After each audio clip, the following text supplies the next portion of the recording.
కేశవ్ అంటారా జగదీష్ ప్రతాప్ అంటారా? కేశవ్ అనే ఆల్మోస్ట్ ఏంటంటే ఈ నాట్ ఓన్లీ బయట ఒక్కడనే కాదండి, షూట్కి వెళ్తాను కదా నేను వేరే సినిమాకి వెళ్ళినప్పుడు, ఆ కేశవ్ గారు కొంచెం పక్క జరండి, కేశవ్ గారు ఇక్కడ ఉండండి, పొజిషన్ ఇవ్వండి, కేశవ్ గారు ఫోకస్ అండి అంటే భలే అనిపిస్తుంది. అంటే ఆ సినిమాలో ఆ క్యారెక్టర్ పేరు ఒకటి ఉంటుంది కదా, వాళ్ళు పిలిచేది ఒకలా ఉంటుంది, అంటే ఆ క్యారెక్టర్ పేరు పెట్టి పిలుస్తూ ఉంటారు.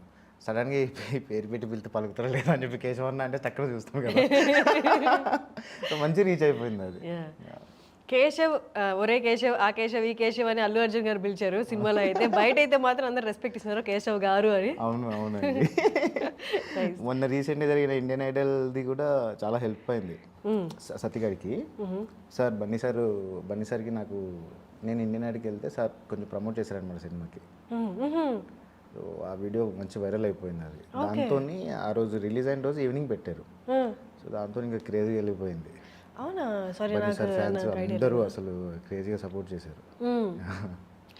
ఓకే, కేశవ్ రోల్ ఒకటి అయితే, ఒక స్టోరీని నార్మల్గా మనం పెద్ద పెద్ద సినిమాల్లో చూస్తుంటాం, ఎస్టాబ్లిష్డ్ యాక్టర్స్, సీనియర్ యాక్టర్స్తో ఒక స్టోరీని నెరేట్ చేపిస్తూ ఉంటారు.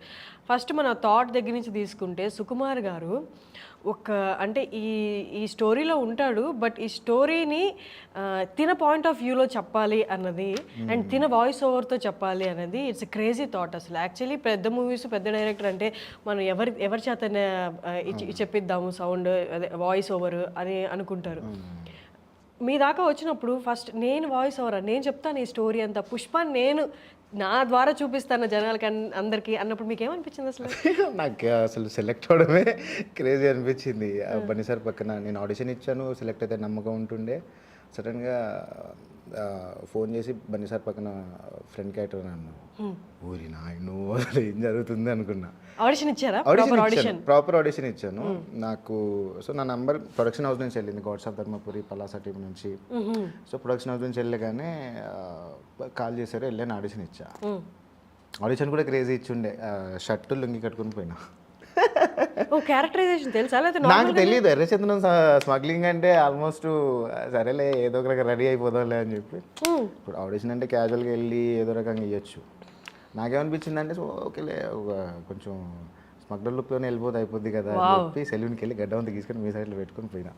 పోయి అట్లాగే ఆడిషన్ ఇచ్చేసిన. అప్పుడు ఇచ్చేసిన తర్వాత సార్ కొంచెం హోల్లో పెట్టారు.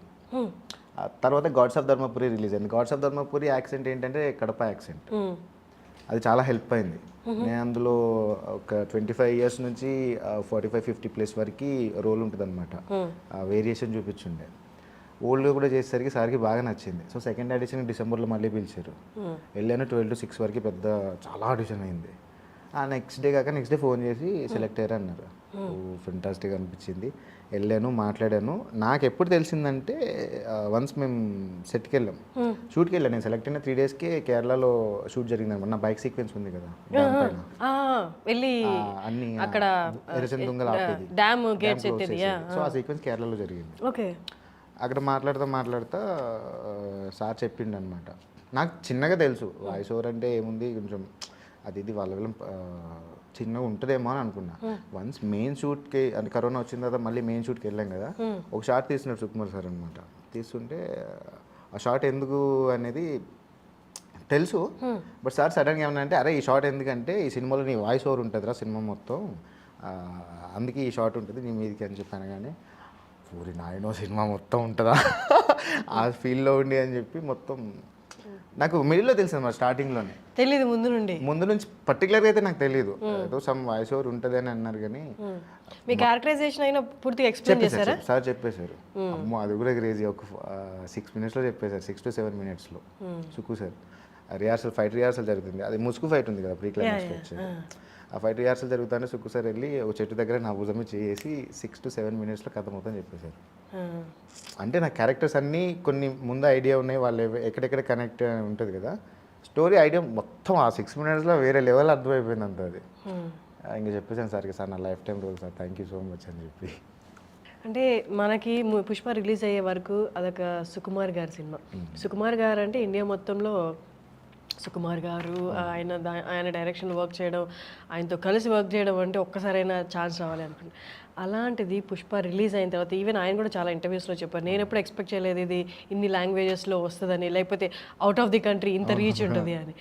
Out of the country reach వెళ్ళిపోయినప్పుడు మీరు ఎలా ఫీల్ అయ్యారు? నాకు తెలిసి మీకు కూడా ఇంత అవగాహన ఉంటుంది, ఓన్లీ మన తెలుగు స్టేట్స్లో అందరు గుర్తుపడతారు, బట్ బయటికి వెళ్ళిపోయింది ఆ cinema.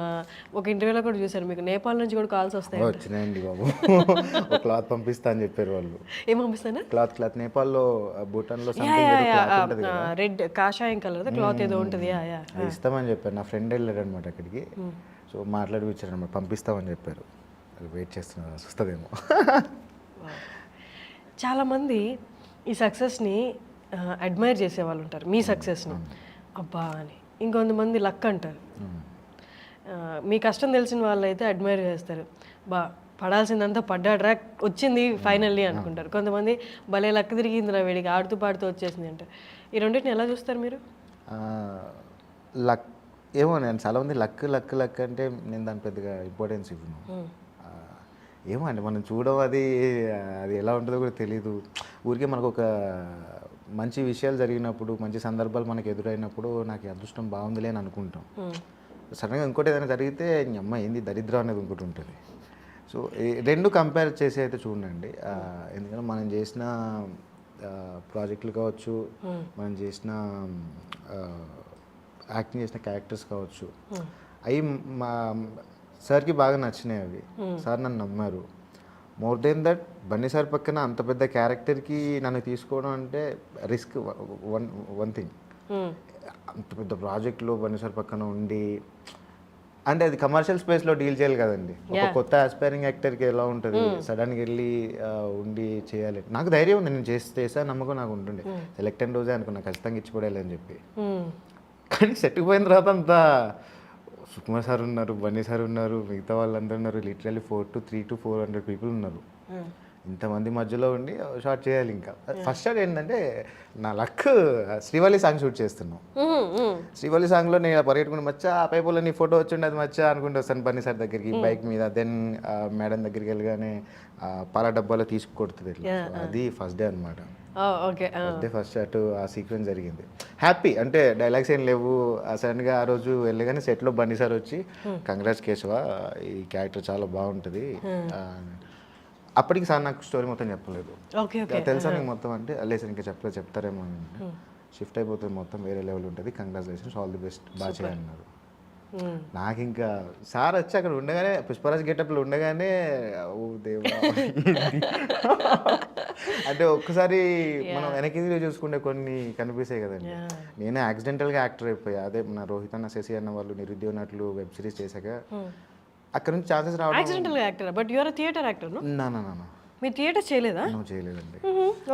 I want to be a film maker. Film maker అవుదామని చెప్పి వచ్చా. షార్ట్ ఫిల్మ్ డైరెక్ట్ చేసి శశిని కలిస్తే శశికి ఫేస్బుక్లో మెసేజ్ పెడితే రమ్మని చెప్పాడు. అలా వాళ్ళ స్క్రీనింగ్స్కి వస్తా పోతూ ఉండే. ఏదో కొంచెం ఇంట్రెస్టింగ్ ఉన్నాడు కదా అని చెప్పి నిరుద్యోగ నటులు వెబ్ సిరీస్లో ఛాన్స్ ఇచ్చారనమాట. దట్టు ఆ వెబ్ సిరీస్ కూడా నేను వరంగల్ నుంచి హైదరాబాద్కి యాక్టర్ అవుదాం అని చెప్పి వస్తూ ఉంటా. యాక్టర్ అవుదాం అని చెప్పి యాక్టర్ని వచ్చారు. బట్ యాక్సిడెంటల్ యాక్టర్ ఏంటి? In the web series actor అవుదాం అని చెప్పి వచ్చే క్యారెక్టర్. సో అది రియల్ లైఫ్లో కూడా సేమ్ అలాగే ఉండిపోయింది. దాంట్లో వెబ్ సిరీస్ క్లైమాక్స్లో నాకు ఫ్రెండ్ క్యారెక్టర్ వస్తుంది. ఆ సినిమా అయిపోయిన వెంటనే మలేషియన్ సినిమాలో ఫ్రెండ్ క్యారెక్టర్ వచ్చింది. సో హ్యాపీ అండి. అంటే సడన్గా జర్నీ వెనక్కి చూసుకుంటే క్రేజీగా ఉంది. సో యాక్చువల్లీ ఇందాక నా క్వశ్చన్ ఏంటి అంటే, ఇప్పుడు మీకు వచ్చిన సక్సెస్ ఏదైతే ఉందో అది మీ మొత్తం కష్టానికి, మీరు చూసిన కష్టాలకి, మీరు చూసిన స్ట్రగుల్స్కి, లేకపోతే మీకున్న అంబిషన్స్కి, లైఫ్లో ఎన్నో ఉంటాయి సాధించాలి అని, ఇది సాధిస్తే మిగతా అన్నీ సెట్ అయిపోతాయి అన్న సిచ్యువేషన్స్ కూడా ఉంటాయి, పర్సనల్ లైఫ్ కానీ ఫినాన్షియలీ కానీ. అన్నిటి కష్టానికి ఆన్సర్గా పుష్ప వచ్చిందా, లేకపోతే అవుట్ ఆఫ్ ది లక్ వచ్చిందా అని నా క్వశ్చన్. యాక్చువల్లీ కష్టమే. బట్ ఏదో ఒక ఆవగింజంత ఉంటుంది అంటారు కదా, ఆవగింజంత లక్ ఉందేమో అని అంటారు కదా. మేబీ అది ఉందేమో, బట్ మోస్ట్ ఆఫ్ ద 90% నేను పడ్డ కష్టం అంతే. కష్టమే. ఏంటి ఇప్పుడు చాలామంది సారీ ఈ క్వశ్చన్కి బిఫోర్ మీ ఒక్కసారి మీ ఎక్కడి నుంచో మీ ఫ్యామిలీ గురించి ఒకసారి చెప్పండి. నాన్నగారి పేరు చంద్రమౌళి, అమ్మ లలిత, నాన్న పోస్ట్ మ్యాన్ అనమాట ఊర్లోనే. అమ్మ వ్యవసాయం చేస్తూ ఉంటుంది, కొంచెం 4 acres వరకు మాకు ఉంది. ఓకే. అమ్మ నేను ఇద్దరం కలిసి వ్యవసాయం చేస్తుండే. నేను డిగ్రీ చేస్తున్నప్పుడు 2018లో ఇండస్ట్రీకి వచ్చాను. దానికి ముందు వరకు అమ్మ నేను ఇద్దరం కలిసి అక్కడికి వెళ్ళి వ్యవసాయం చేస్తుండే. మరి ఎడ్యుకేషన్ నేను బీఎస్సీ పౌల్ట్రీ సైన్స్ చేశాను. Poultry science. ఓకే. అది అయిపోయిన తర్వాత వరంగల్లోనే సేల్స్ ఎగ్జిక్యూటివ్గా చేసుకుంటూ వెళ్తుండే. ఓకే. ఇంకా అక్క చెల్లి మీరు మధ్యలో అక్కడికి పెళ్ళి అయిపోయింది. నాన్నకి సినిమాలకి వెళ్తానంటే అప్పుడు పెద్ద ఇంట్రెస్ట్ ఏం లేదు. నేను పోలీస్ అవ్వాలి, ఏదో ఒకటి గవర్నమెంట్ జాబ్ తెచ్చుకొని పెళ్లి చేసుకొని ఉంటే కొంచెం సెట్ ఉంటాడేమో అనే ఒక థాట్. ఇండస్ట్రీకి వెళ్ళిన తర్వాత ఎలా ఉంటాడు నా కొడుకు, ఏమో వీళ్ళకి ఛాన్స్లు వస్తాయో వీళ్ళు తీసుకుంటారో లేదో అని. నాన్న ఏంటంటే రంగస్థల నటుడు అనమాట. తను పాటలు పాడతారు, ఆడతారు. అప్పుడు ఉన్నప్పుడు నాన్న మల్టీ టాలెంటెడ్. మీరు చేసేవాళ్ళ? నాకు వచ్చేసినాయి అట్లా. నేను తర్వాత మీ హెయిర్ స్టైల్ కూడా అలాగే ఉంటుంది యాక్చువల్లీ. తర్వాత స్కూల్ కొన్ని అంటే రంగస్థల నటులకి కొన్ని హావభావాలు లేకపోతే ఫేషియల్ కొన్ని అలా ఉంటాయి అన్నమాట. చూసిన వెంటనే కొందరికి అనిపించవచ్చు మీరు అదే ఏమంటారు నాటకాలు వేస్తారా అన్నట్టు హెయిర్ స్టైల్ కానీ. Please continue. సో నాన్నకి ఇష్టం లేకపోతుండే. వన్స్ పుష్ప వచ్చేవరకు కూడా నమ్మకం లేదు. నేను 2018లో వచ్చిన, పుష్ప ఆల్మోస్ట్ 2021లో వచ్చింది. అప్పటి వరకు కూడా నాన్నకి అస్సలు నమ్మకం లేదు. మలేషియా రిలీజ్ అయింది, పలాస రిలీజ్ అయింది, గాడ్స్ రిలీజ్ అయింది, కొత్త పొర రిలీజ్ అయింది. బట్ ఎక్కడో ఒక మూల ఎలా బతుకుతాడనే ఒక టెన్షన్. పుష్ప వచ్చిన తర్వాత మొత్తం షిఫ్ట్. నా కొడుకు అని చెప్పి చాలా మంది చెప్తాను. నాన్న హ్యాపీ అండి. మోస్ట్లీ సుకుమార్ సార్కి చాలా థ్యాంక్స్ చెప్పాలి. నా లైఫ్ టైం అంటే చేంజ్ అయిపోయింది. షూట్లో కూడా షూట్ జరిగిన రోజులు నాట్ ఓన్లీ షూట్, యాక్టింగ్ చేసేటప్పుడే కాదు, ఎలా ఉండాలి ఇండస్ట్రీలో, ఎట్లా ఉండాలి ఏంటనే నా జీవితానికి సరిపడే సలహాలు ఇచ్చారు సార్. నాకు ఆల్మోస్ట్ నా లైఫ్ సరిపడే సలహాలు ఇచ్చారు. ఊరు నుంచి వచ్చే ప్రతి వాళ్ళు యాక్టర్ అవుదామనే వస్తారు. ఫిలిం మేకింగ్ చాలా తక్కువ. Film making is a responsibility, acting is a passion. ప్యాషన్తో కూడిన ఆశయాలు ఎక్కువ ఉంటాయి.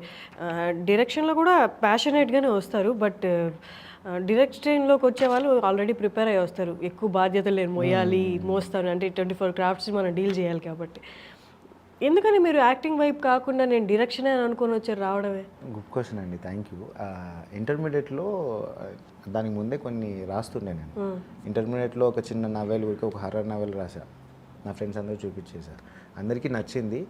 అయిపోయిన తర్వాత డిగ్రీ ఇంటర్ అయిపోయిన తర్వాత ఏదో ట్రై చేద్దాంలే అంటే ఇండస్ట్రీలో మనకంటూ యాక్టింగ్లో ఏమైనా వస్తుందేమో వెళ్ళి చూద్దాం అంటే ఒక 10-12 years బ్యాక్ సిచ్యువేషన్స్ వేరే ఉంటాయి. వెళ్ళాలి, ఆఫీస్ చుట్టూ తిరగాలి, ఫొటోస్ ఇవ్వాలి, మాట్లాడాలి, ఆడిషన్ ఇవ్వాలి, ఇవన్నీ తిరిగే లోపల నా టైం అంతా బుక్ అవుతుంది. సో నాకు అసలు ఛాన్స్ ఇస్తారని నమ్మకం లేదు. ఒకవేళ ఇచ్చినా కూడా ఏదో ఎక్కడో దగ్గర సర్లే ఏమో చేస్తాలే అన్నట్టు.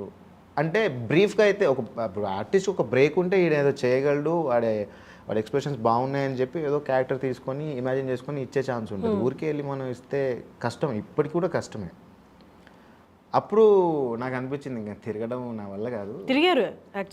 అసలు ఐడియాతోనే అనాలిసిస్ చేసుకున్నాను. ఇంకా సరే ఇంకా మిగతా ఉంది ఏంటి, నేను రాయగలను, మాట్లాడగలను, చెప్పగలను. So film making is fine.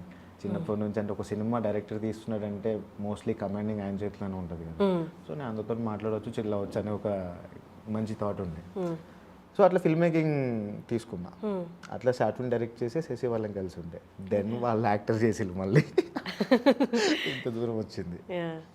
Once మనకి డైరెక్టర్ అవ్వాలన్న ఆలోచన ఉంటే పైకి మనం ఎంత నార్మల్గా హంబుల్గా ఉన్నా లోపల హ్యాండిల్ చేయగలిగే దాన్ని ఏమంటారు కెపాసిటీ అధికారం ఉంటుంది.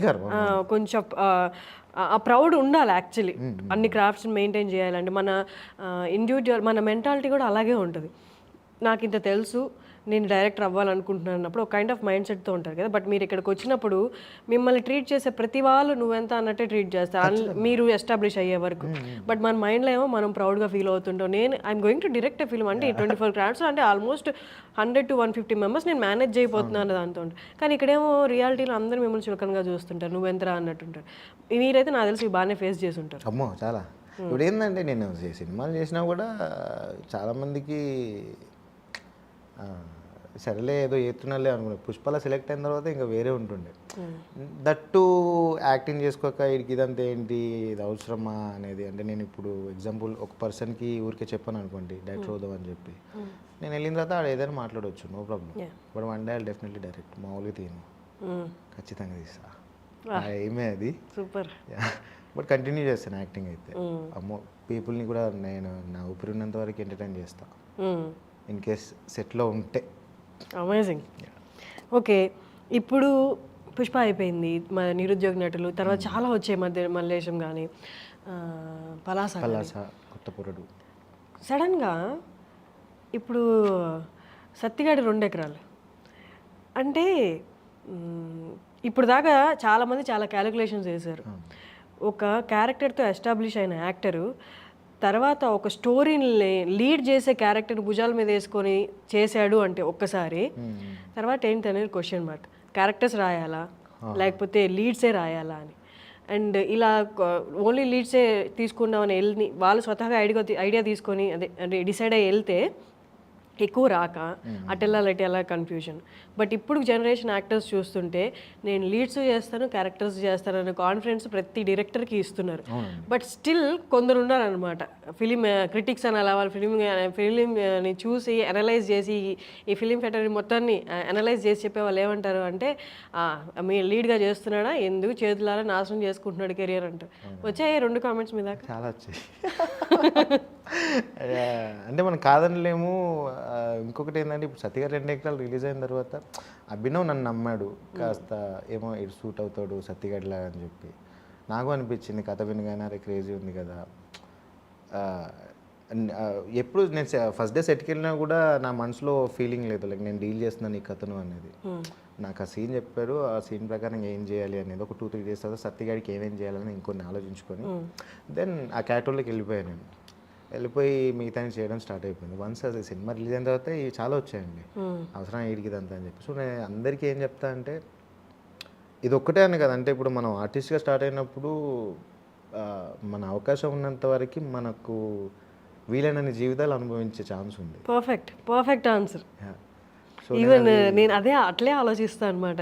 ఎవరైనా ఆన్సర్ చెప్తారా అని, మీరు యాక్చువల్లీ ఆన్సర్ చెప్పారు. ఎంత అదృష్టం ఒక లైఫ్లో ఇన్ని లైఫ్లు జీవించడం అంటే. సో నేను అది మిస్ చేసుకోను. సో వాట్ ఎవర్ నాకు డెడ్ బాడీ క్యారెక్టర్ వచ్చినా కూడా సరేలే పడుకోవడం కదా. సో నాకేం ప్రాబ్లం లేదు, నేను చేస్తానండి. ఇప్పుడు పర్టికులర్గా ఈ లీడే చేస్తాడు అనేది అయితే నేను పెట్టుకోలేదు. ఎందుకంటే నేను ఒకవేళ అలా అనుకుంటుంటే కనుక 10 years బ్యాక్ నేను ఆలోచించేవాడిని కాదు, నాకు ఇది రాదు, ఛాన్సెస్ ఉండవు అనేది. రైట్ నో ఇప్పుడు సిచ్యువేషన్స్ వేరు. ఆర్టిస్టులకు కానీ టెక్నీషియన్స్ కానీ మొత్తం ఓటీటీ ప్లాట్ఫామ్స్ వచ్చిన తర్వాత కంటెంట్స్ ఎక్కువ అవుతున్నాయి, వర్క్ దొరుకుతుంది చాలా మందికి. ఇక్కడ ఇండస్ట్రీలో ఉండే వాళ్ళకి ఒక హోప్ వచ్చింది సడన్గా. దట్టు మన తెలుగు వాళ్ళకి ఆహా లాంటి ప్లాట్ఫామ్ ఒకటి వచ్చింది. అంటే అల్లు అరవింద్ సార్ చేసిన దానికైతే లిటరల్లీ ఆహాలో మీరు చూస్తే ఎంతోమంది యాక్టర్స్ బయటకు వచ్చారు. సో మోస్ట్లీ అంతే. అండ్ కమింగ్ బ్యాక్ టు పుష్పలో మీ క్యారెక్టరైజేషన్ ఇదంతా మీకు ఇచ్చిన రెస్పాన్సిబిలిటీ పక్కన పెట్టేస్తే ఆ కోఆర్డినేషను పుష్పకి శ్రీవల్లికి ఎంత ఉందో తెలియదు కానీ మీకు పుష్పకి ఉన్న కోఆర్డినేషన్, మీ మధ్య ఉన్న అండర్స్టాండింగ్ కానీ, ఆ 2 క్యారెక్టర్స్కి ఉన్న అండర్స్టాండింగ్, నాకు తెలిసి ఆ గుడి మెట్ల మీద మిమ్మల్ని డ్రాగ్ చేయడం ఇదంతా రియల్గా ప్లాన్ చేస్తే అలా అవ్వదేమో. అవునండి. సో అది ఆ సీక్వెన్స్ చాలా మంచి సీక్వెన్స్. అదే రే కేశవ అని చెప్పి నా వైపు వస్తాడు కదా, మెట్ల మీద దిగుతూ వచ్చిన తర్వాత ఆ సీక్వెన్స్ రోజే ఇక్కడ మన తమిళనాడులో షూట్ జరుగుతుంది, టెన్కాసిలో షూట్ జరుగుతుంది. అప్పటికి షూట్ స్టార్ట్ అయ్యి 1.5 months 2 months ఏమో అవుతుంది. మధ్యలో ఫైట్ సీక్వెన్స్ అయ్యి మెయిన్ సీక్వెన్స్ అయితే రాలేదు. ఏది గుళ్ళో ఆ అమ్మాయి చూసేది అండ్ మళ్ళీ కింద వచ్చినప్పుడు చూసిందో చూడలేదు అంటే చూసింది మచ్చ, బోల్ కొడతా నిన్నే చూస్తాను అది మచ్చ అని చెప్తాను. సో ఈ సీక్వెన్సెస్ ఏంటంటే నేను మెయిన్గా సార్తో నాకు ఉండే బాండింగ్ బయటకు వచ్చేదన్నమాట. అక్కడ బయటపడ్డది మొత్తం నాకున్న. ఇప్పుడు నేను చేయాలి ఇది ఆల్మోస్ట్ ఫన్ సీక్వెన్సెస్, ఎంతవరకు మనం చేయొచ్చు అనేది సుకుమార్ సార్ ఉండి మాకు సార్కి నాకు రిహార్సల్ ఎంత సార్ వచ్చి సీన్ డిస్కస్ చేస్తారు, చేసేసి వెళ్ళిపోయిన తర్వాత సార్ నేను ఉంటాం, సార్ చెప్తారు ఆ కేసు ఇలా చేద్దాం అలా చేద్దాం. తర్వాత నార్మల్గా ఉంటారు సార్, చాలా కూల్గా మాట్లాడతారు. సో ఆ ర్యాప్ ఉండేది నాకు సరే. బట్ మెయిన్ సీక్వెన్స్ ఏంటంటే సెట్కి వచ్చిన తర్వాత నువ్వు ఎలా పర్ఫామ్ చేస్తున్నావు అనేది మ్యాటర్. Perfect, correct. నాకు అనిపించింది నేను డిసైడ్ అయిపోయా సార్కి ఎట్లయినా నా మీద నమ్మకం రావాలి, ఈ సీక్వెన్సెస్ నాకు చాలా హెల్ప్ అవుతాయి. ఆ ప్రెషర్ ఒకసారి ఎక్కువ ప్రెషర్ ఉన్నా కూడా వి కాంట్ పర్ఫామ్ కదా. మరి ఎట్లా మేనేజ్ నాకు 200-300 లెవెల్ అంత పెద్ద ప్రెషర్ ఉంటుండే నాకు. బట్ అవన్నీ పక్కన పెట్టేసి నేను సార్తో, నాకు పక్కన బన్నీ సార్ ఉంటుండే. I love him. అప్పటికి ఎన్ని సీన్స్ అయిపోయాయి మీ మధ్య? శ్రీవల్లి సీక్వెన్స్ అయిపోయింది, కొన్ని ఏమంటారు స్మగ్లింగ్ 2-3 సీన్స్ అయిపోయాయి, 2-3 సీక్వెన్సెస్ అయిపోయినాయి. బట్ బన్నీ సార్కి నాకు అంత బాండింగ్ ఇంకా రాలేదు. అది మెయిన్ బాండింగ్ రాకుండా ఎలా అంటే నార్మల్గా అంత పెద్ద స్టార్స్తో యాక్టర్స్తో చేసేటప్పుడు ఫస్ట్ వాళ్ళ ఎక్స్పీరియన్స్ మన భయపడుతుంది, ఇంకొకటి సెట్లో వాళ్ళందరూ వాళ్ళకి ఆ యాక్టర్కి ఇచ్చే రెస్పెక్ట్ ఇంకా భయపడుతుంది మనల్ని. వామ్మో సెకండ్ టేక్ తీసుకున్నామా అయిపోయి వీళ్ళందరూ ఏదో విలన్ని చూసినట్టు చూస్తారు మనల్ని. సో అంటే అక్కడ ఆ ర్యాప్ ఎలా సెట్ అయింది, ఆ చనువు ఎలా తీసుకోగలిగారు? అండి అది మారేడుమిల్లిలోనే సెట్ అయిపోయింది. సినిమాలో ఫస్ట్ సీక్వెన్స్ ఉంటుంది కదా, సార్ బన్నీ సార్ దగ్గరికి వెళ్ళి నేను ఇంకా ఫైనల్గా మాట్లాడాలి అని చెప్పి సారు గొడ్డలికి అడుగుతూ ఉంటారు, నేను వెళ్ళి మోంగడుకొని మచ్చా నీ తోడు ఉంటాం మచ్చా అని చెప్తాను కదా. నాకడే ఉందా ముక్కుబిడి తప్ప ఇలా అంటారు.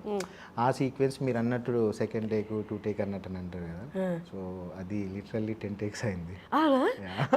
రియాక్షన్ ఎట్లుంటుంది అప్పుడు సెట్లో? ఆ రోజు నా బర్త్డే, అందుకే ఎవరేమని ఉండరు. అంటే సార్ కూడా అంటే నేను చేస్తున్నా బన్నీ సార్ నాకు సపోర్ట్ చేస్తున్నారు, నేను డైలాగ్స్ మధ్యలో మర్చిపోతున్నా, అదే చెప్పరా కేశవా ఏంట్రా అంటే సార్ నాకు సపోర్ట్ ఇస్తున్నారు. ఇన్ కేసు నువ్వు డైలాగ్ మర్చిపోతే కో యాక్టర్ మనకి సపోర్ట్ చేస్తారు కదా, సార్ టూ మచ్గా సపోర్ట్ చేస్తున్నారు, అన్ని టేక్స్ అయినా కూడా చేశారు.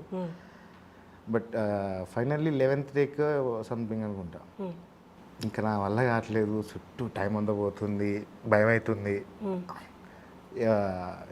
మనసులో అనుకున్నా ఇంకా జగదీష్ ప్లీజ్ 80% టేక్ ఓకే, ఎందుకంటే సార్ అన్నారు ఆ ఫైనల్ డే కుక్ అయిన తర్వాత సుకుమార్ సార్ అన్నారు అనమాట, అరే నీ దగ్గర మ్యాటర్ ఉందిరా, చాలామంది ఆర్టిస్టులకి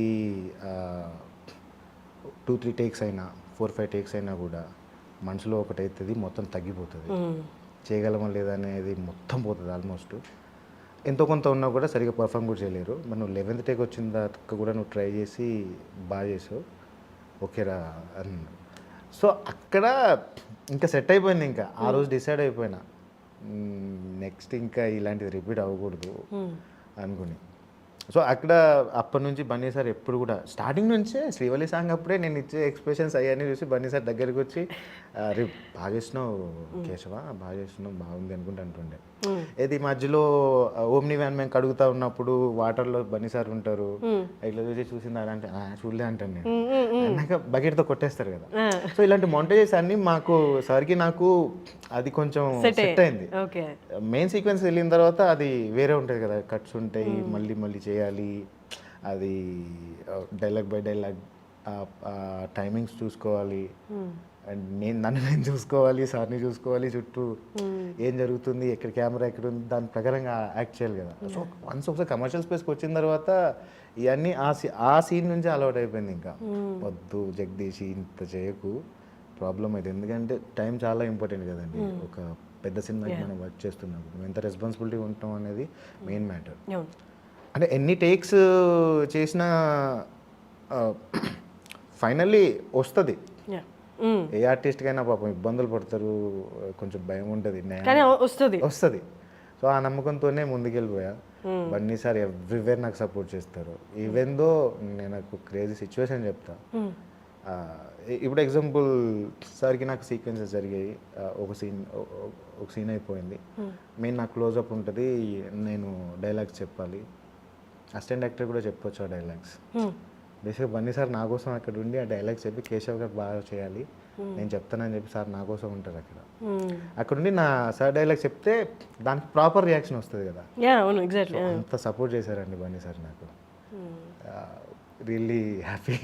లాస్ట్ డే వరకు కూడా అంత సపోర్ట్ చేశారు నాకు. సక్సెస్ అనేది అంటే నార్మల్గా కొన్నిసార్లు దాన్ని ఆస్వాదించడానికి టైం పడుతుంది. మనం ఇప్పుడు ఇక్కడ ఈ చైర్లో కూర్చున్నా, లేకపోతే ఆ స్టేజ్ మీద ఉన్న సక్సెస్ మీటప్పుడు కానీ, లేకపోతే వన్స్ రిలీజ్ అయిపోయిన అప్రిషియేషన్స్ మధ్య ఉన్నా, నేనేనా ఇక్కడ ఉంది, ఏం జరుగుతుంది అసలు నా లైఫ్లో ప్రతిసారి అనుకున్నానండి. ప్రతిసారి ఇప్పుడు నాకు రోడ్డు మీద వెళ్తున్నప్పుడు ఎవరైనా గుర్తుపట్టి అన్న కేశవ్ అన్న సెల్ఫీ అన్న అంటే రా తీసుకుంటాను, ఏం పేరు అదే అని అడుగుతాను, వెళ్ళిపోతారు. వన్ థింగ్ అంటే ఇప్పుడు ప్లేస్ ఏదైనా కూడా ఎక్కడున్నా, మా ఊర్లో ఉన్నా, ఇక్కడున్న స్టేజ్ మీద ఉన్నా, ఎక్కడున్నా కూడా వన్స్ పుష్ప రిలీజ్ అయిన తర్వాత నాకు అర్థమైంది. అంటే నాకు స్టార్టింగ్ నుంచి స్టోరీ తెలుసు, దానికి సంబంధించి ఏముంటుంది, నేను బన్నీసార్ పక్కన ఉంటాయి కాబట్టి ఖచ్చితంగా క్లిక్ అయితే character. So more than hit అవుతుంది సినిమా, వస్తుంది అనేది ఉంది. ఇంత హ్యూజ్ అయితే నేను ఎక్స్పెక్ట్ చేయలేదు. ఎక్కడికి వెళ్ళినా వీళ్ళందరూ అడగడాలు మనసులో అనిపిస్తుంది, జగదీష్ ఎక్కడుండేది ఏడికి వచ్చినావు, ఏమవుతుంది, సినిమా డైరెక్షన్ బాయ్ అన్ని బాయ్ నవ్వు ఇప్పుడు అందరు గుర్తుపట్టే ఒక పర్సన్గా ఉన్నావు నువ్వు అని. సో సెల్ఫీ తీసుకుని వెళ్ళిపోయిన తర్వాత నా మనసులో అది ఆలోచించుకుంటూ వెళ్ళిపోతా అనిపిస్తుంది అండి. ప్రతిసారి వెనకాలకి తిరిగి చూసుకుంటే మనం ఏంటి అని, ఇక్కడ ఉండి చూసుకుంటే అంటే ఒక నాకైతే ఏదో వచ్చింది కదా అని చెప్పి పొగరులా మాత్రం నేను ఎప్పుడు బిహేవ్ చేయలేదు, అది నాకు ఉండదు కూడా. సో ఏదైతే మనం వెళ్తున్నామో సరిపోతుంది అనిపిస్తుంది. సో అటే మనకు వచ్చింది వస్తుంది, పోయేది పోతుంది, అంతే. పుష్ప తర్వాత ఎవరు మిమ్మల్ని అంటే వన్ సక్సెస్ వచ్చిన తర్వాత చాలామంది టెస్ట్ చేస్తుంటాడు, వీడి ఈగో లెవెల్స్ ఎక్కడ ఉన్నాయో అన్నట్టు అనవసరంగా పోక్ చేస్తుంటారు అనమాట. వాళ్ళ అంటే సీనియర్ ఫిలిం దాంట్లో ఉన్న సినిమా ఫీల్డ్లో ఉన్న సీనియర్ యాక్టర్స్ కానీ లేకపోతే సీనియర్ టెక్నీషియన్స్ కానీ జస్ట్ అలా పోక్ చేసి చూస్తున్నారు, ఎక్కడుంది వీడి ఈగో లెవెల్ టెస్ట్ చేద్దాం. అలా ఎవరైనా చేశారు? చేశారు, చాలామంది చేశారు. అండ్ సక్సెస్ అయిన తర్వాత బయటకు వచ్చి మాట్లాడుతున్నప్పుడు చూసా అని కథలు చూసా, నేను చేసేది ఏం లేదు అక్కడ. ఇన్ని అంటే ఏదో ఒకటి ఇది క్రియేట్ చేయడం వల్ల ఈయనకి ఇంకోటి వస్తుంది, ఆడికి అట్లా వచ్చింది కాబట్టి ఏదో చేస్తున్నానులే, అవునవును నేను కూడా చూస్తున్నా అనేది అవుతుంది. సో ఇక్కడ ఓపిక అనే దానికి నాకు ఏం సమాధానం చెప్తా అంటే, నేను వరంగల్లో ఉన్నప్పుడు సేల్స్ ఎగ్జిక్యూటివ్గా చేస్తున్నాను. So sales executive in sea food, ice cream, ఇవన్నీ ఈ ఫ్రెంచ్ ఫ్రైస్ స్వీట్ కానీ నేను థియేటర్ సప్లై చేస్తూ ఉండే హోటల్స్కి, బార్లకి. సో ఇవన్నీ తర్వాత సేల్స్ ఎగ్జిక్యూటివ్ అయిన తర్వాత నేను ఇదంతా మార్కెట్ చేయాలి కదా. బేసిక్ ఐస్ క్రీమ్ దగ్గర ఐస్ క్రీమ్ కంపెనీకి మార్కెటింగ్ చేస్తున్నప్పుడు చాలా మందిని కలవాల్సి వస్తుంది. అంటే మార్కెటింగ్ ఫీల్డ్లో ఎంత ఎంత కాంపిటీషన్ ఉంటుందో. సో ఈవినింగ్ టైంకి నేను కలెక్షన్కి వెళ్ళాలి కదా. అక్కడ కిల్లి కొట్టంతో మాట్లాడినా, ఒక పెద్ద షాపుతో మాట్లాడినా, పెద్ద షాపు దగ్గర ఊరికే డబ్బులు ఇచ్చేస్తాడు. కిల్లి కొట్టే దగ్గర ఏంటంటే చాలా డిస్కషన్స్ అయిన తర్వాత ఎప్పటికో హాఫ్ అన్ అవర్కి మనది ఎంత కలెక్షన్ ఇంతనా అని చెప్పి సంథింగ్ ఏదో చేతిలో పెట్టచ్చు. అంతసేపు నువ్వు ఉండి ఆ చెప్పేది విని ఫేక్ స్మైల్స్ ఇచ్చి ఏదో ఒకటి చెప్పేసి ఉండాలి. వెళ్ళిన తర్వాత మార్కెట్లో మనల్ని తిట్టేవాళ్ళు దారుణంగా ఉంటారు. ఎవడో ఏదో అంటున్నాడు, ఎవడో ఏదో మాట్లాడుతున్నాడు అనేది పట్టించుకుంటే మాత్రం ముందుకైతే పోలేము మనం. మన ఎదురుగా వచ్చి నీ మొహం మీద ఒక మాట అన్నప్పుడు నువ్వు రియాక్ట్ అయ్యే ఛాన్స్ ఉంటుంది. సో మన వెనకాల మనకు దగ్గరలో మన దూరంలో ఏదో అంటే పట్టించుకోము. నేను వీడు ఇంత దారుణంగా తిట్టారా నిన్న అంటే తిట్టని రా, ఇప్పుడు ఏం చేద్దాం మరి నేను అనుకునేది ఒకటి వెళ్ళింది, ఆడికి ఏదో అనిపించింది ఆడు తిట్టుతున్నాడు. సో దానివల్ల నాకైతే పోయేదైతే ఏం లేదు. ఏదైనా స్పెసిఫిక్ సిచ్యువేషన్ చెప్పగలరా? స్పెసిఫిక్గానే ఇప్పుడు సినిమా ఇండస్ట్రీకి వచ్చిన తర్వాత అదే పుష్ప రిలీజ్ అయిన తర్వాత ఏదో వీడికి ఈగో పెరిగింది, అది పెరిగింది, ఇది పెరిగింది అని అనవసరంగా జస్ట్ పోక్ చేసి చూసినవి, పోక్ చేసి చూసినామని అక్కడ కూడా నాకు అర్థమవుతుంది. ఇప్పుడు ఫస్ట్ నేను మాట్లాడుతున్నప్పుడే ఏం మాట్లాడబోతున్నాడు, ఎలాంటి వర్డ్స్ యూస్ చేస్తున్నాడు, ఎక్కడైనా ఏదన్నా వెటకారంగా అడగాలనుకుంటున్నాడా చెప్పాలనుకున్నా నాకు ముందే అర్థమైపోతుంది.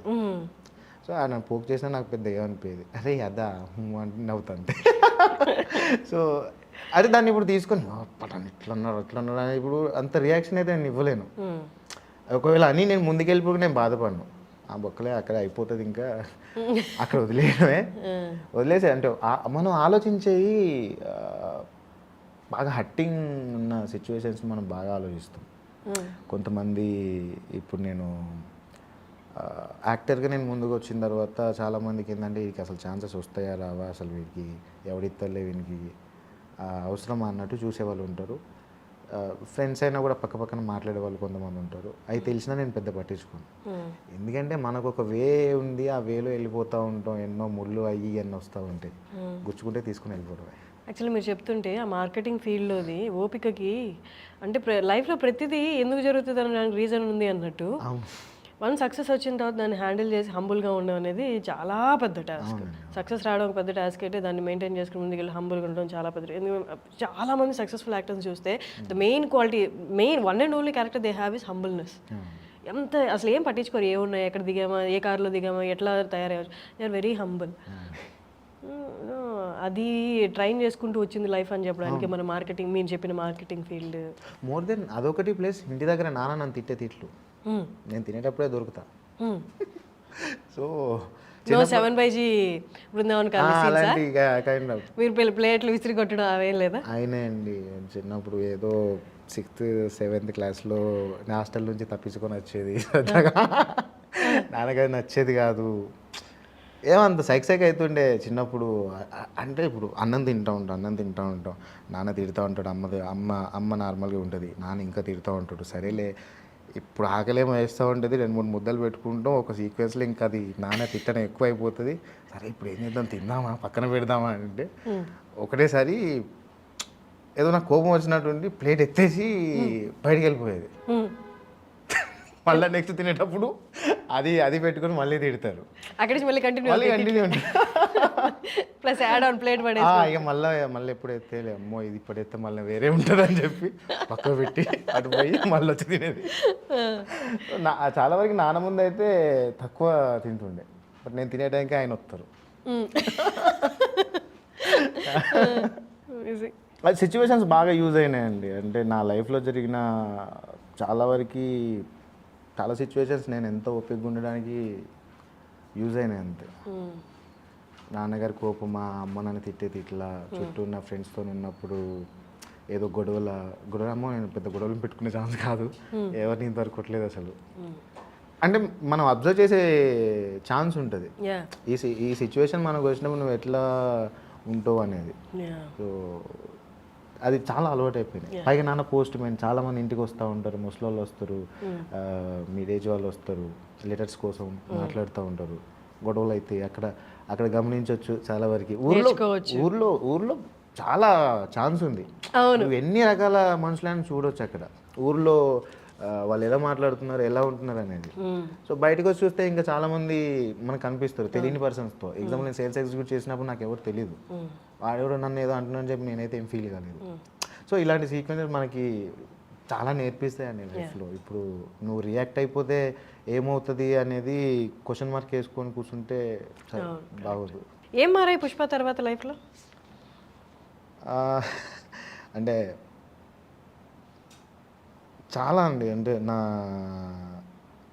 నా లైఫ్ స్టైల్లో ఇప్పటివరకు పుష్పకి ముందు షూట్ చేస్తున్నప్పుడు ఒకలాంటివి ఉంది. పుష్ప వన్స్ రిలీజ్ అయిన తర్వాత, ఆ రోజు పుష్ప రిలీజ్ అయిన రోజు మా ఫ్యామిలీతో వెళ్ళి థియేటర్లో చూసా. నాన్న ఎప్పుడు ఎక్స్పీరియన్స్ వెళ్ళి, నేను యాక్టర్ అయిన తర్వాత పల్లాసే కానీ మల్లేశం కానీ వచ్చిన తర్వాత అంత బ్రేక్ రాలేదు. వన్స్ థియేటర్ నుంచి బయటకు వచ్చిన తర్వాత అందరు సెల్ఫీలు తీసుకుంటారు, నాన్నగారు, అమ్మ, అన్నయ్య వాళ్ళందరూ అక్కడే ఉన్నారు. అరే నేను అనుకున్నా ఏదో రోజు ఇది జరుగుతుంది, పుష్ప రిలీజ్ అంటే ఖచ్చితంగా వెళ్తాం, మా నాన్న చూడాలి, నాన్నకి మంచి హ్యాపీ అవుతుందేమో అని చెప్పి చాలామంది సెల్ఫీలు తీసుకున్నారు. సో అక్కడ నుంచి మొదలు పెడితే నేను ఉండే విధానం కానీ, తీసుకునే ప్రాజెక్టులు కానీ అవి చాలా చేంజెస్ ఉన్నాయి. చేంజ్ చేసాయి యాక్చువల్లీ. లైఫ్ స్టైల్ ఏం చేంజ్ అయింది? కొద్దిగా అంటే అంతకుముందు ఎక్కువ మందిని కలిసేవాడిని, ఇప్పుడు కొంచెం టైం ఉండట్లేదు. ఓకే, ఫ్రెండ్స్ తిట్టట్లేదా? నా 10th క్లాస్ ఇంటర్మీడియట్ ఫ్రెండ్స్ అయితే వేరేలా ఉంటుందంట. ఇక్కడ ఫిలిం పర్సన్స్ అంటే పుష్పకు ముందు మీకున్న ఫిలిం ఫ్రెండ్స్ బాగుంటారండి. ఆల్మోస్ట్ థియేటర్ ఫ్రెండ్సే ఉన్నారు నాకు. వాళ్ళని కలుస్తుంటారా? అందరు కలుస్తూ ఉంటారు. వాళ్ళు తిట్టట్లే? క్యాజువల్గా మాట్లాడతారు, ఏమో ఆయనకాలు తిట్టుకుంటారు కావచ్చు, కానీ అదంతా పెద్ద బాగుంటారు, చాలా బాగుంటారు. ఇప్పుడు ఆర్టిస్టులు నాకు మెసేజ్లు పెడతా ఉంటారు, అన్న ఒక ఛాన్స్ అన్న, అదన్నా ఇదన్నా అని చెప్పి. ఒక ఛాన్స్తో ఏం ఒరగదండి, అస్సలు ఒరగదు. ఒక సీన్తో ఒరగదు, ఒక డైలాగ్తో కూడా ఒరగదు. నువ్వేమైనా పర్ఫామ్ చేసావా, నువ్వేంటి కొంచెం ఈ యాక్టర్ కొంచెం బ్రేక్ రాకపోయినా కూడా ఏదో ఒక సినిమా చూసి ఏదో ఒక దగ్గర ఏదో ఒక సీక్వెన్స్లో నచ్చొచ్చు ఏదో డైరెక్టర్కి, ఆయన అనుకున్న క్యారెక్టర్ అరే బాగున్నాడు కదా అని చెప్పి. బ్రేక్ రాకపోయినా ఏదైతే కొంచెం ఒక ఇంటి రోల్ చేసినప్పుడు నువ్వు ఎలా రియాక్ట్ అవుతున్నావు, ఎట్లా ముందుకు వెళ్తున్నావు అనేది తెలుస్తుంది. సో ఇట్లా చాలామంది మెసేజ్ పెడతా ఉంటారు. ఇప్పుడున్న సిచ్యువేషన్ ఏంటంటే హైదరాబాద్లో నాటకాలకి కొంచెం ఫేమ్ పెరిగింది. అవును. ఎందుకంటే తెలుగు విశ్వవిద్యాలయంలో ఉన్న థియేటర్ ఆర్టిస్టులు అందరూ నా ఫ్రెండ్సే. సో సో వీళ్ళందరూ ఏంటంటే థియేటర్ యాక్టింగ్ వర్క్షాప్ పెడతా ఉంటారు. వాళ్ళకు ఒకటి బషీర్ అన్న అని చెప్పి, అజయ్ అన్న అని చెప్పి, క్రాంతి మాస్టర్ అని చెప్పి వీళ్ళందరూ పెట్టి కొత్త వాళ్ళని ఒక 40 days వరకు వర్క్షాప్ పెట్టేసి వాళ్ళతో ఒక ప్లే చేయించేస్తారు అనమాట కొత్త వాళ్ళతో. ఎందుకంటే థియేటర్లో ఏమేమి ఉంటే అన్నీ వాళ్ళు ఒక 40 days వర్క్షాప్లో నేర్చుకొని వాళ్ళందరితో ఒక ప్లే చేయించేసి ఒక ధైర్యం వస్తుంది ఆర్టిస్ట్కి. సో ఇప్పుడు సినిమాల్లోనే ఉండాలా మనం, ఓటీటీ కంటెంట్స్లో వస్తున్నాం వీటిలోనే ఉండాలా మనం అనే ఒక థాట్ ప్రాసెస్లో ఉన్న యాక్టర్స్కి థియేటర్ యాక్టింగ్ ఇప్పుడు నెక్స్ట్ నాకు తెలిసి మాత్రం ఇంకొక 1 yearలో నాటకాలు నెక్స్ట్ లెవెల్ వెళ్ళిపోతాయి. ఖచ్చితంగా వెళ్ళాలని మనస్ఫూర్తిగా కోరుకుంటున్నాను. సో అది ఇప్పుడు ఆడియన్స్ చూసే విధానం కూడా థియేటర్కి వెళ్ళి చూస్తారు, సరే ఓటీటీలో రిలీజ్ అవుతుంది అప్పుడు చూద్దాంలే అని ఒక కైండ్ ఆఫ్ ఉంటుంది. స్క్రీన్ మీద చూసేది ఎప్పటి నుంచో చూస్తున్నాం అండి. ఈ నాటకాలు లైవ్ పర్ఫార్మెన్స్ అనేది ఎప్పుడో ఎక్కడో ఉంది వెళ్ళి చూద్దాంలే అనే పర్సన్స్ వాళ్ళు వెళ్ళి చూసేవాళ్ళు. బట్ ఇప్పుడు ఏమవుతున్నాయంటే ప్లే బై ప్లే, ఒక ప్లే తర్వాత ఇంకో ప్లే బయటికి సోషల్ మీడియాలో పెట్టేసి ప్లే జరుగుతుందంటే మీరు కుదిరితే రంగభూమిలో ఎక్కువ జరుగుతూ ఉంటాయి. రంగభూమి దగ్గర అక్కడ జరుగుతూ ఉంటాయి ఎక్కువ. సో ఈ ప్లేస్ అన్నీ ఆల్మోస్ట్ అక్కడే జరుగుతూ ఉంటాయి. సో ఆర్టిస్ట్లకి ఏంటంటే అందులో జాయిన్ అయిపోయి ఒక 40 days వర్క్షాప్ తర్వాత నువ్వు ఒక ప్లే చేస్తే నీకు వచ్చే ధైర్యం వేరే లెవెల్ ఉంటుంది. లైవ్లో పర్ఫార్మెన్స్ చేస్తూ ఉంటావు. ఇప్పుడు కెమెరా అంటే యాక్షన్ కట్, సరే డైలాగ్ మిస్, కంఫర్టబుల్గా యాక్టింగ్, అది కంఫర్టబుల్ యాక్టింగ్. నువ్వు స్టేజ్ మీద అంత కంఫర్ట్ ఉండదు. నువ్వేమైనా మిస్టేక్ చేసావా ఈజీగా దొరికిపోతావు, ఆడియన్స్ ఈజీగా పట్టుకుంటారు, రెడ్ హ్యాండెడ్గా దొరుకుతారు. అండ్ దాన్ని నువ్వు ఒకవేళ మిస్టేక్ చేసినా దాన్ని కప్పిపుచ్చి ఏదో రకంగా అదొక టాలెంట్. సో ఇవన్నీ అలవాటు అవుతూ ఉంటాయి అక్కడ వాళ్ళకి. సో నేను చెప్పొచ్చేది అదే, ఆ వర్క్షాప్కి వెళ్తే ఆల్మోస్ట్ తెలిసిపోద్ది, మనకే అనాలిసిస్ వచ్చేస్తుంది, ఇంకొకరు వచ్చి మనకి సలహా ఇవ్వాల్సిన అవసరం లేదు, మనం ఎక్కడ ఉన్నాం అన్నది మనకే తెలిసిపోతుంది. ఓ ధైర్యం వస్తుంది, ఒక క్యారెక్టర్ని మనం ఎట్లా ముందుకు తీసుకెళ్ళాలి ఎవరైనా మనకి చెప్తే అనేది ఎంత కొత్త వాళ్ళకైనా అది చాలా యూజ్ అవుతుందండి. సో మా ఫ్రెండ్స్ అది చేస్తున్నారు. ఓకే, ఇప్పుడు Keshava role, Keshava can be హైపర్గా ఉండొచ్చు యాక్టింగ్లో, లౌడ్ యాక్టింగ్ ఉండొచ్చు, స్కోప్ ఉంది. But still he has to be, అంటే అండర్ ప్లే చేయాలి. ఎందుకంటే పుష్ప అనేది వెరీ డామినేటింగ్ క్యారెక్టర్ అండ్ ఎప్పుడు రైట్ హ్యాండ్ లాగే ఉండాలి. అండ్ అండర్ ప్లే చేస్తూనే you can be little loud, ఎందుకంటే మీది బేసిక్గా ఊరు కాబట్టి ఊరు వాళ్ళకి, ఊరు క్యారెక్టర్స్కి మరి అంత అమాయకత్వం ఉండదు, కొంచెం లౌడ్ వాయిస్తూనే ఉంటుంది. బట్ స్టిల్ మీరు ఎంత ప్లే చేయాలో ఎగ్జాక్ట్గా క్యాలిక్యులేటెడ్గా ప్లే చేశారు. అండ్ ఇంకొకటి సత్తిగాడి 2 ఎకరాల పొలం ఆ సినిమాలో స్టార్టింగ్లో ఒక సీన్ ఉంటుంది, ట్రక్ అమ్మేస్తున్నాను నేను రాను అని చెప్పడానికి. అన్ని మాట్లాడుతున్నాను చేస్తున్నాయి, ఆ వీడియోలు చేసుకో మళ్ళీ డబ్బులు వస్తాయి అని అన్నప్పుడు మీరు ఆయన చూసి చాలామంది కెమెరా ఫేవర్గానే చెప్పాలి, డైలాగ్ అంటే జస్ట్ కెమెరా చూసే చెప్పాలి, కెమెరా కళ్ళు పెట్టి, మీరు అది కెమెరా చూడలే అక్కడ. దాని తల దించుకొని ట్రక్ ఆన్ చేస్తూ వద్దు రాను ఇంకా ట్రక్ అమ్మేస్తున్నా అంటే హౌ డిడ్ యూ క్యాలిక్యులేట్? అంటే కొన్ని డైలాగ్స్ కెమెరాలో చూసి చెప్పాల్సిన అవసరం, చూస్తేనే ఇంకా అది పెద్ద బూత్ అయిపోతుంది, ఇంటెన్స్ కనిపించదు. అండ్ పుష్పలో కూడా కొన్ని మీరు చెప్పాలనుకున్న పాయింట్ స్ట్రైట్గా చెప్తూనే but still I'm under you, నీ మంచి నేను కోరుకుంటున్నాను అన్నట్టు చెప్పారు. ఎట్లా, హౌ డిడ్ యూ క్యాలిక్యులేట్ అంత యాక్టింగ్? ఇప్పుడు పుష్ప దగ్గరికి వచ్చేసరికి సార్ నాకు చెప్పింది ఏంటంటే, పుష్ప అనే క్యారెక్టర్ ఇప్పుడు ఎలా రియాక్ట్ అవుతుంది నీకు తెలియదురా, ఆయన రియాక్షన్ కోసం నువ్వు చూడాల్సిన అవసరం లేదు. బట్ వన్ థింగ్ చేస్తున్నప్పుడు ఇప్పుడు ఎగ్జాంపుల్ ఇక్కడ పుష్పలో ప్రీ క్లైమాక్స్ సీక్వెన్స్ ఉంటుంది ఫాద్ ఫాజిల్ గారి దగ్గర, మేము అందరం వెనకాల నుంచి ఉంటాం. సార్ అక్కడ కూర్చొని మనోడు శేఖవత్ సార్ ఇన్సల్ట్ చేస్తూ ఉంటాడు. సో ఆ టైంలో నేను అక్కడ ఏం చేయగలను, పోలీసే, పుష్పతో ఏం మాట్లాడలేదు. సో అక్కడ నేను అనుకున్నది ఏంటంటే, నేను ఎప్పుడు నా బాడీ లాంగ్వేజ్ ఇలా ఉంటుంది వెనక చేపెట్టుకొని, సో అక్కడ ఏం జరుగుతుంది ఏంది అనేది జస్ట్ ఈ భుజాలు ఉంటాయి కదా, లేపి అసలు ఏం జరుగుతుంది ఇప్పుడు ఈ శేఖవత్ ఏం రియాక్ట్ అవుతుంది, పుష్ప అని నేను ఎదురు చూసుకుంటూ ఉండాలి. ఇప్పుడు ఈ సీక్వెన్స్లో ఆయన ఇప్పుడు ఏమవుతుందో అని ఒకటి, ఇవి రెండే అండి. సుకుమార్ సార్ నాకు చాలా బ్రీఫ్గా చెప్పింది. సో సినిమా అంతా నీ ఎక్స్ప్రెషన్ మీదనే ఉంటుందిరా, పుష్పరాజ్ ఎంతవరకు వెళ్తున్నాడు, ఎలా వెళ్తున్నాడు అనేది నీకు చాలా దగ్గరగా తెలుస్తుంది. సో దాని మీదనే ఉంటుంది నీ క్యారెక్టర్ అంతా అని చెప్పారు. సో ఆ క్యాలిక్యులేషన్ చేసుకొని మీరు ఇంకా క్లైమాక్స్లో చూస్తే శిఖవత్ గారితో ఫోన్ మాట్లాడుతూ శిఖవత్కి డబ్బులు పంపించమన్నప్పుడు ఎప్పుడు ఇలా పుష్పని చూడలేదు, పుష్ప ఒకరికి భయపడతారా అని నేను అనుకోలేదు అనే వాయిస్ ఓవర్ వస్తుంది. అప్పట్లో కొన్ని మాంటేజ్ పడతా ఉండే, అంటే నేను నా ఫేస్లో కొంచెం కోపం ఉండడం కానీ, అసలు ఎందుకు ఇలా బిహేవ్ చేస్తున్నాడు, ఏంటి పుష్ప ఇట్లేం చేస్తున్నా అని చెప్పి. సో ఇవన్నీ ఏంటంటే ఉంటాయండి. అంటే ఇప్పుడు మనం క్యారెక్టర్ ఒకటి అనుకున్న తర్వాత కొన్ని క్యాలిక్యులేషన్స్ పెట్టుకుంటాం మనం. సో డైరెక్టర్ గారు ఎట్లా ఉంటారు కాబట్టి ఇది అవసరం లేదు, కొంచెం తగ్గించు సరిపోతుంది అని చెప్పేదానికి. సో సుకుమార్ సార్ నాకు చాలా హెల్ప్ చేశారు ఆ సిచ్యువేషన్స్లో. ఇది అవసరం లేదురా, అంత చెప్పాల్సిన అవసరం లేదు, ఇంత సరిపోతుందిరా అన్నారు. సో అట్లా నాకు అలవాటు అయిపోయింది క్యాలిక్యులేట్ చేసుకోవడం. పుష్పకి 2 సంవత్సరాల్లో ఆ కేశవ్ క్యారెక్టర్ చేస్తున్నప్పుడు యాక్టింగ్లో కానీ కో యాక్టర్తో బిహేవ్ చేసే సిచ్యువేషన్స్ కానీ చాలా అర్థమైపోయినాయి. అంటే నువ్వు ఒక లెవెల్స్ ఉంటాయి, ఆ లెవెల్ మెయింటైన్ చేస్తేనే సీన్ మొత్తం ప్రాపర్గా ఉంటుంది. నువ్వు ఒకటి చేసి ఇటు ఇంకోటి ఒకటి చేస్తే సీన్ అంత గజిబిజ్ అయిపోతుంది, సరిగ్గా రాదు కూడా. అంత పెద్ద మూవీ చేసినప్పుడు ఓవరాల్ మూవీ ఇంటెన్సిటీ అంటే ఈచ్ అండ్ ఎవ్రీ క్యారెక్టరైజేషన్ మీకు రివీల్ చేయరు. ఓన్లీ మీ క్యారెక్టర్, మీరు ఎవరితో కోఆర్డినేట్ అవుతుందో ఆ క్యారెక్టర్. ఓవరాల్ మూవీ దాన్ని ఏమంటారు, మూవీ ఇంటెన్సిటీ మీకు అర్థం కాదు.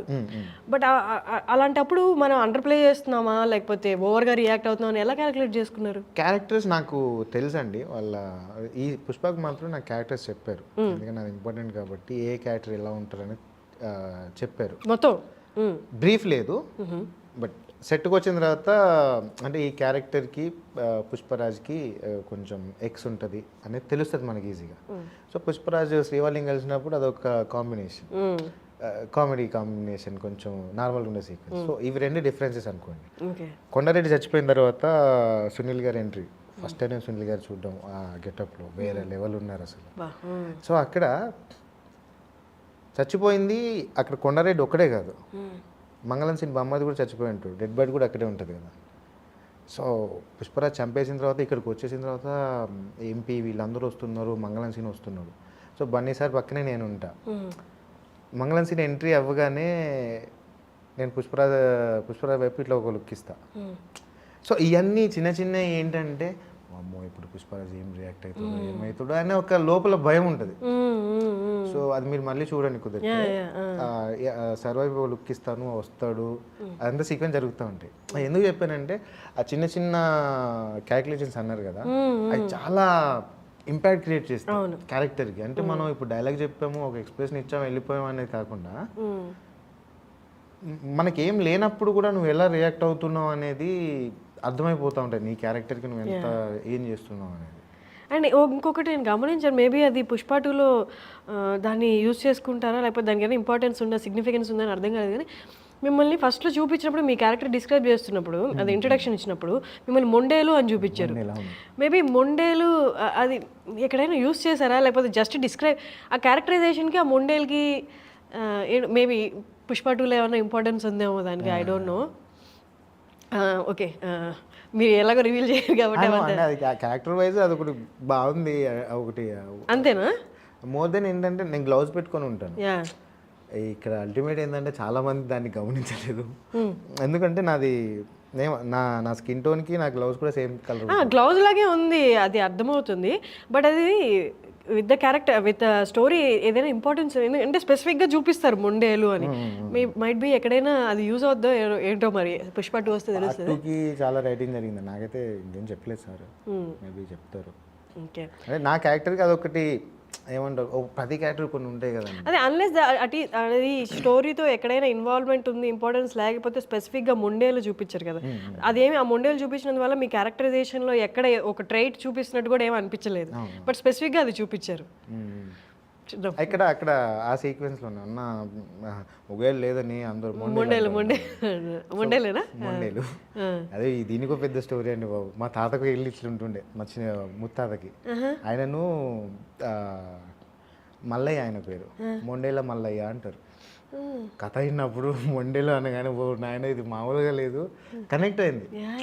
సో మా తాతకి చూసిన లైఫ్లో మళ్ళీ ఒక సినిమా చేస్తున్నప్పుడు అలాంటిదే మనకు వస్తుంది అనేది ఎక్స్పెక్ట్ చేయం కదా. సో అదొకటి క్రేజీ కనెక్ట్ అయింది. అది how is the shoot going? Pushpa 2 shoot ఎలా జరుగుతుంది? Going on now. నాది జూన్ ఫస్ట్ వీక్ కానీ సెకండ్ వీక్ కానీ ఉంటుంది. మళ్ళీ డిసెంబర్ లాస్ట్ డిసెంబర్లో స్టార్ట్ అయింది. క్రేజీగా నడుస్తుంది. అవునా? నెక్స్ట్ లెవెల్ అయితే ఖచ్చితంగా అండి. ఎప్పుడు ఎప్పుడు రిలీజ్? 2024 ఆల్మోస్ట్ 24లోనే అవుతుంది. షూట్ కంప్లీట్ అవ్వాలి అంతా పోస్ట్ మోస్ట్లీ 24 వస్తుంది కావచ్చు. ఓకే. షూటింగ్ అయితే పెద్ద ఎత్తున సేమ్ లొకేషన్స్ అంతా ఏమండి ఇప్పుడు కొంచెం మేము బాగా రిచ్ కదా. ఓ యూర్ రిచ్ లో. సో సేమ్ లొకేషన్ కాకుండా కొంచెం చేంజ్ అవ్వచ్చు. Okay okay. మొన్న ఏదో కూడా లీక్ చేసినట్టు ఏవో పుష్ప శ్రీవల్లి ఫోటోస్ కూడా వచ్చాయి. అది మరి ఎవరు స్టేట్మెంట్ ఇవ్వలేదు. సినిమాల్లో ఏమో అందరూ అడుగుతున్నారు, నాకు తెలియదు. ఓకే, మీరు అసలు యాక్చువల్లీ షూట్లో పార్టిసిపేట్ చేశారా? వెళ్ళాను, డిసెంబర్ నుంచే స్టార్ట్ అవుతుంది. డిసెంబర్లోనే వెళ్ళాను. మీ నెక్స్ట్ స్కెడ్యూల్ జూన్లో ఉంది. డిసెంబర్ జనవరి చేశాను. కమింగ్ టు యాక్సెంట్, ఆ మూవీలో ఒక యాక్సెంట్ అండ్ సత్తిగాడు 2 ఎకరాల పొలంలో యాక్సెంట్ మీద గ్రిప్ వచ్చింది అంటే యాక్టర్స్ పార్ట్ 50% అయిపోయినట్టు, 50 and 60% అయిపోయినట్టు. ఆ యాక్సెంటే సీన్ ఇంటెన్సిటీ చెప్పేస్తుంది కదా. How did you practice? చిన్నప్పటి నుంచి నాకు కాస్త ఎవరైనా వెరైటీగా మాట్లాడితే వాళ్ళని ఇమిటేట్ చేయడం అలవాటు. అంత యాస్టిక్ వచ్చిందా రాలేదా అనేది నేను ఒకటి క్యాలిక్యులేట్ చేసుకుంటా. ఆ తర్వాత ఇది ఎక్కడ ఇబ్బంది అనిపించిందంటే పలాస సినిమా చేస్తున్నానండి. మలేషియం అయిపోయిన వెంటనే మలేషియం తెలంగాణ ఇక్కడే కాబట్టి మాట్లాడేసరికి పలాస శ్రీకాకుళం స్లాంగ్ మాట్లాడాలి. కరుణకుమార్ గారు నన్ను ఓకే చేశారు, వెళ్ళాను, మాట్లాడాను. ఫస్ట్ డే లక్ష్మణ్ అన్న ఉన్నారు అక్కడ, లక్ష్మణ్ మీసాలా అని చెప్పి యాక్టర్, తను శ్రీకాకుళం నుంచే, హృదయనట్లో కూడా ఉంటారు తను. అవునవును. సో తను సూపర్ యాక్టర్ ఆయన.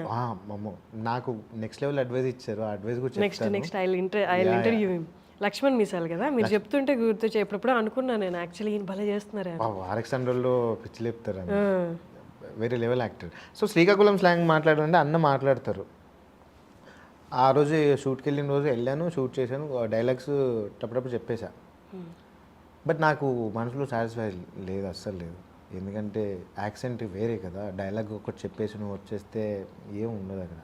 కొన్ని పదాలు నేర్చుకోవాలి, చుట్టూ తిరగాలి, ఏం మాట్లాడుతున్నా తెలుసుకోవాలి. సో పలాసలో చుట్టుపక్కల చాలామంది భలే మాట్లాడతారు. వాళ్ళు శ్రీకాకుళం స్లాంగ్ కూడా మస్తు ఉంటుంది.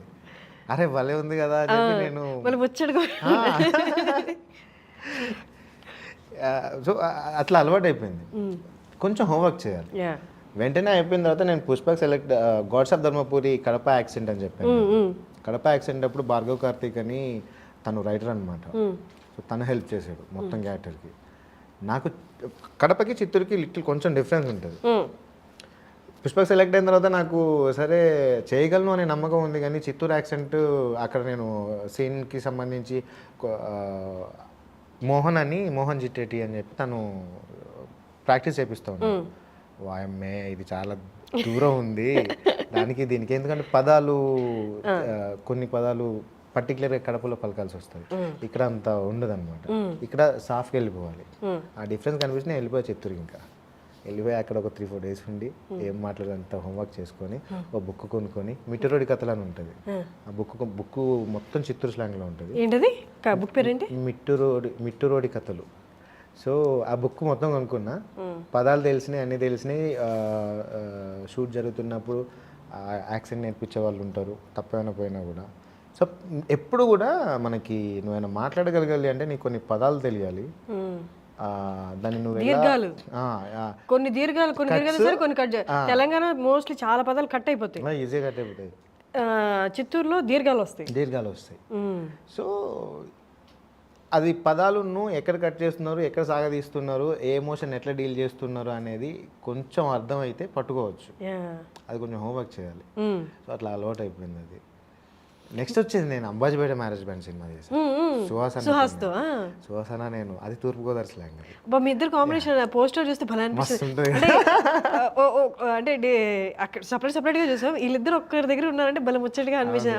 అంటే కైండ్ ఆఫ్ లైక్ చూడాలి ఈ సినిమా అన్నట్టు అనిపించింది. నా డైరెక్టర్ గారు కథ చెప్పినప్పుడు హీరో సుహాసన అంటే ఓకే ఫైన్ పో అంటే మా ఇద్దరం బాగుంటాం కాంట్రాస్ట్. అది ఇద్దరం మాట్లాడుకోవడం కానీ అన్న అసలు సూపర్.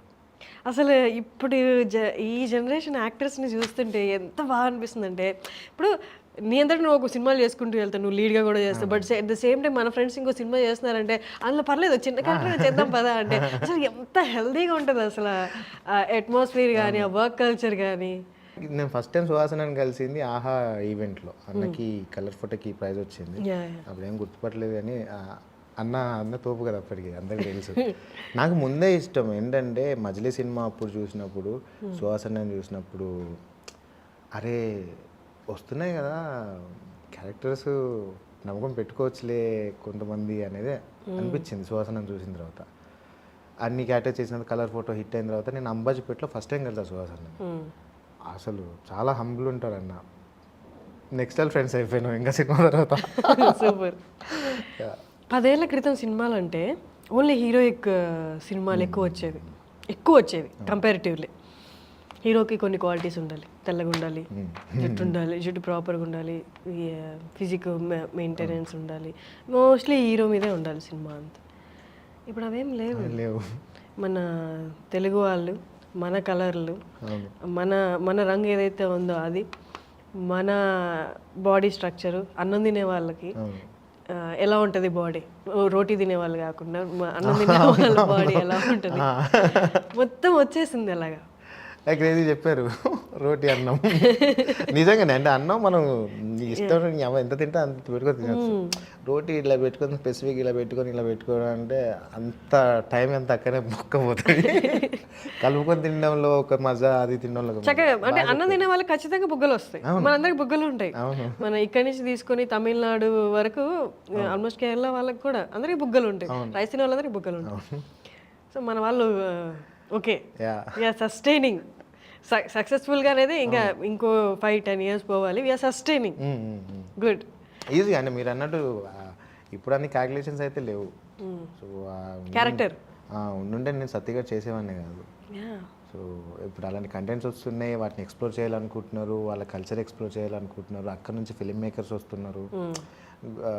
మంచి పరిణామం. ఇట్లా ఉండాలి.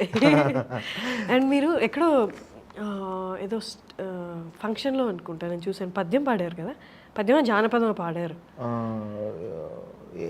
సైమా అవార్డులోనా? అవునా? ఎక్కడ పాడారు నాకు సారీ పద్యం బాగాలేదు, పాటలు పాడా బాగా. పాటనా? పాడతారు ఒకటి? పాడతానండి, నేను లిరిక్స్ రాస్తాను నేను. అవునా? ప్లీజ్ ఒక్కటి పాడతాను. ఇది కొత్త పౌరుల్లో 3 songs రాశాను. 60+ ఇస్తారాయ క్యారెక్టర్ బల్గంలో ముసలాయన ఉన్నాడు కదా, సుధాకర్ రెడ్డి గారు. సో ఆ సినిమాలో కొత్త పౌరుల్లో అన్వేష్ మైకిల్ డైరెక్టర్ అనమాట.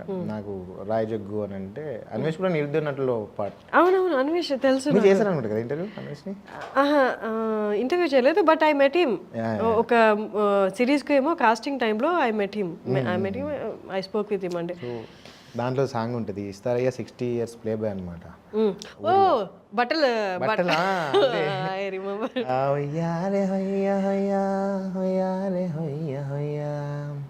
ఓ సూడ సక్కని గాయి దోడ సుక్కబడితే లేచెటోడ ఈడొచ్చి పడితివా ఈడో దాన్ని పడితివా ఈడొచ్చి పడితివా ఈడో దాన్ని పడితివా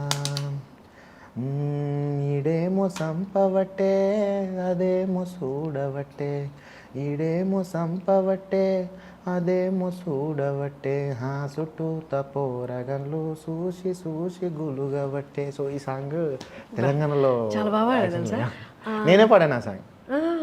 స్మరణ మ్యూజిక్ అన్న పాడిపించాడు. నా ఫస్ట్ సాంగ్, నేను రాసిన ఫస్ట్ సాంగ్, నేను పాడిన ఫస్ట్ సాంగ్ అది. ఇంకేదైనా ఇంకొకటి పిట్ట కథలు చూసారా నెట్ఫ్లిక్స్లో? తరుణ్ భాస్కర్ గారిది ఒకటి ఉంటుంది, అబ్బాయి అన్న హీరో, అందులో పాట వస్తుంది, శ్రావణ భార్గవ్ గారు పాడారు అది. ఆడే ఎప్పుడంటే అమ్మాయితోని పెళ్లి చూపులప్పుడు అమ్మాయితో మాట్లాడి ఆమె ఫోన్ చేయగానే బయటికి పరిగెట్టుకుంటూ వెళ్ళిపోతాం, అక్కడ వస్తే సాంగ్. ఆడేమంతరిగేరా అరుగవుతల నీకేం పనిరా ఆడిడాడ ఉండకురా అనుకుంది జరగదురా ఓ పాల పిట్టబోల ఎగిరొచ్చి వచ్చి లొట్ట పెట్ట గుండు మీదికెక్కే అందరున్న దట్టు పక్కనెట్టే ఏహే ఉన్నదారి పంట ఉరకబట్టే ఈనడాయే చెబుతాంటే ఎగురెక్కే మునగాడే పడుసోడే పిల్లగాడే పుంజుగాడే ఇంగరాడే. సో ఇది మస్తుంటుంది సాంగ్. మొత్తం 6 సాంగ్స్ రాశాను. సత్యగాని రెండు ఎకరాలు ఫస్ట్ సాంగ్ నేనే రాసా. మామూలుగా ఊర్లలో పని చేసుకుంటూ పాట పాడతారు, నిద్రపోయే ముందు పాట పాడతారు, అన్నిటికీ ఒక పాట ఉంటుంది కదా. అట్లా ఊర్లో మీరు ఏమైనా మీ ఇంట్లో కానీ మీ నాన్నతో కానీ మీ అమ్మతో కానీ ఏమైనా పాట పాడినవి ఏమన్నా ఉన్నాయా? అమ్మ నేను స్కూల్లో ఉన్నప్పుడు మా నాన్న దరవేస్తుండే, పళ్ళాలు కూడా మస్తు కొడతాడు. అప్పుడు నాన్నకి నాకు ర్యాపు నేను ఉండాలనుకుంటా, హ్యాపీగా కొంచెం నవ్వాలి, అది కానీ భయం ఎక్కువ. ఆ రోజు ఏమైందంటే ధైర్యంగా పాడేసిన, ఇంకా స్కూల్లో పాడిన పాట మీ నాన్న ముందా? నాన్న ముందు. నాన్న ఫుల్ ఎంజాయ్ చేస్తారు నేను పాడే పాటలు కానీ అన్ని కానీ. మా తాతగారు కూడా కొన్ని కథలు చెప్తా ఉండే, మా అత్తమ్మ పాటలు పాడుతూ ఉండే. ఇవన్నీ ఫ్యామిలీలో ఉన్న వాళ్ళందరినీ నేను ఎందుకు చేయకూడదు, నాకు వచ్చు కదా అని చెప్పి నేను కూడా అమ్మ ఎక్కువ నేను బాత్రూమ్ సింగర్ని. అరిస్తే ఈ చుట్టుపక్కల 4-5 ఇల్లు ఉంటాయి, అందరికి వినపడుతుంది. గోపి గారు స్నానం చేస్తున్నా, గోపి అంటారు నన్ను దగ్గర, గోపి నా పేరు. గోపి గారు స్నానం చేస్తుండే అయితే అని. సో అక్కడ వాయిస్ బాగా ఓపెన్ అయిపోయింది. అమ్మ వాళ్ళ దగ్గర అమ్మ ముందే పాడతా చాలా పాట. ఇదే మంచి చక్కటి ఊర్లో పాట. అమితాబ్ బచ్చను ఇల్లు ఇడిచినాది ఇందుకే, గా పర్ద మీద జాదు నిన్ను గుంజినాది గందుకే, నువ్వు ఎక్కబోయే స్టెప్పులన్నీ లెక్క పెట్టనీకి చూడకే, అరే సెంగు సెంగుమంటూ నువ్వు ఊరకాలే, తందారే తందరే తందరే. సో నిరుదినట్లో పాట నా మీద ఉండేది, నా లైఫ్ స్టైల్కి. ఇప్పుడు అది విన్నా అంటే కనుక స్టార్టింగ్ బాట పొంటి పోయే పోరగాడా జర సర్దుకో, అరే సర్ది ముడవంటి కమ్మనైన ముచ్చటొక్కటి నుకో, ఇట్లా సాంగ్ స్టార్ట్ అవుతుంది మొత్తం. అంటే ఊరు వదిలి ఇండస్ట్రీకి యాక్టర్ అవుదామని వచ్చే వాళ్ళకి ఆ పాట భలే కనెక్ట్. అన్నీ వదిలేసి వచ్చేసి ఇక్కడ మంచి ఉన్నా చెడు ఉన్నా నువ్వు ఇదే అనుకొని ఉన్నావు కదా అనే లైన్స్ ఉంటాయి అందులో. సాయి యోగి అని నా ఫ్రెండ్ రాశాడు, సెసియన్నే రాశాడు, అది కూడా ఇద్దరు కలిసి రాశారు. అమ్మ మంచి మంచి టాలెంటెడ్ పర్సన్స్ ఉన్నారండి బయట అందరూ. ఓకే అండి, యువర్ జర్నీ ఇలాగే సక్సెస్ఫుల్గా కంటిన్యూ అవ్వాలి, ఇంకా మంచి మంచి మూవీస్లో చూడాలనుకుంటున్నాం మేము మిమ్మల్ని. ఓకే, మళ్ళీ ఇంకో మంచి ఇంటర్వ్యూతో ఇంకొన్ని సినిమాలు రిలీజ్ అయ్యాక మళ్ళీ కలుద్దాం. చాలా టైం ఇచ్చి ఐ డ్రీమ్ వ్యూస్తో మాట్లాడినందుకు థ్యాంక్స్ అలాట్. థ్యాంక్స్ అండి. సత్తిగా 2 ఎకరాలు మొన్న రిలీజ్ అయింది, అందరూ చూస్తున్నారు, మంచి రెస్పాన్స్ కూడా వస్తుంది. క్యాస్ట్ అండ్ క్రూ అందరి పర్ఫార్మెన్స్ అదిరిపోయినాయి ఇందులో. నా పక్కన మోహన అని నా వైఫ్ క్యారెక్టర్ చేసింది కదా, తనకి ఫస్ట్ ఫిలిం ఇది. సో అందరి పర్ఫార్మెన్స్ అయితే అదిరిపోయినాయండి.